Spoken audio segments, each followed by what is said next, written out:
नमस्कार। आज सकल दिव्यांग संघटनेच्या वतीने चौथा टप्पा 15 जून पासून सुरू झालेला आमचा अर्धनग्न अवस्थेमध्ये आमदार खासदारांच्या घरावरचं अर्धनग्न अवस्थेतलं भीक मागो आंदोलनाचा चौथा टप्पा आहे।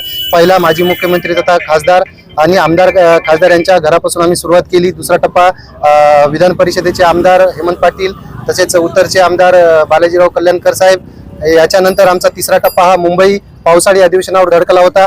आम्ही तिथे जाऊन आमच्या संजय गांधी निराधाराच्या मागण्याची आम्ही पूर्तता करून घेतली, वाढ करून घेतली। आजचा हा चौथा टप्पा नांदेड शहर तथा जिल्ह्यातले जेवढे काय नांदेड लोकसभेचे खासदार प्राध्यापक रवींद्र चव्हाण साहेब आणि राज्यसभेचे खासदार डॉक्टर अजित गोपछडे साहेब आणि लोहा कंधार विधानसभेचे मतदारसंघाचे आमदार प्रतापराव पाटील चिखलीकर साहेब यांच्या घरावर आम्ही त्यांचं लक्ष केंद्रित वेधण्यासाठी आम्ही आज अर्धनग्न अवस्थेमध्ये भीक मागो आंदोलन करून त्यांच्याकडे आम्ही आंदोलनाच्या स्वरूपात निघालो आहे। आम्ही सुरुवात ही बीके हॉल जवळील राज्यसभेचे खासदार डॉक्टर अजित गोपछडे साहेबांच्या निवासस्थानापासून केले।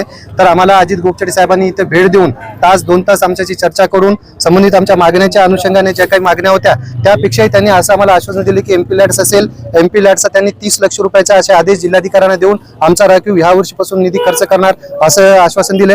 तसेच परिवहन राज्य मंडळामध्ये शिवाय इलेक्ट्रिक बस असेल किंवा इतर बसेस आहेत त्याच्यामध्ये आसन व्यवस्था नाही, वनपूर तिकीट नाही, यासाठी त्यांनी वनपूर तिकीट अवेलेबल करण्यासाठी परिवहन मंत्र्यांशी बोलणार आहेत। आणि जे बोगस दिव्यांग आहेत ते जे रेल्वेचे असतील, एसटीचे असतील, वनपूर पासचा वापर करतायत उद्यापासूनच ते नांदेड शहरात तथा जिल्ह्यामध्ये अभियान राबवणार असं त्यांनी आश्वासन दिलं।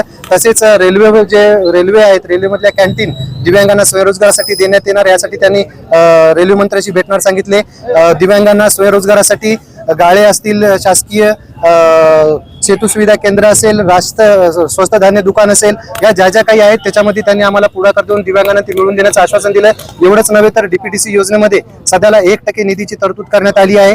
हा निधी वाढून 5% करून त्याच्या डीपीटीसी योजनेमध्ये समितीमध्ये दिव्यांगाला सदस्य म्हणून त्यांनी प्रत्येक बैठकीत बोलवणार असे आश्वासन दिले।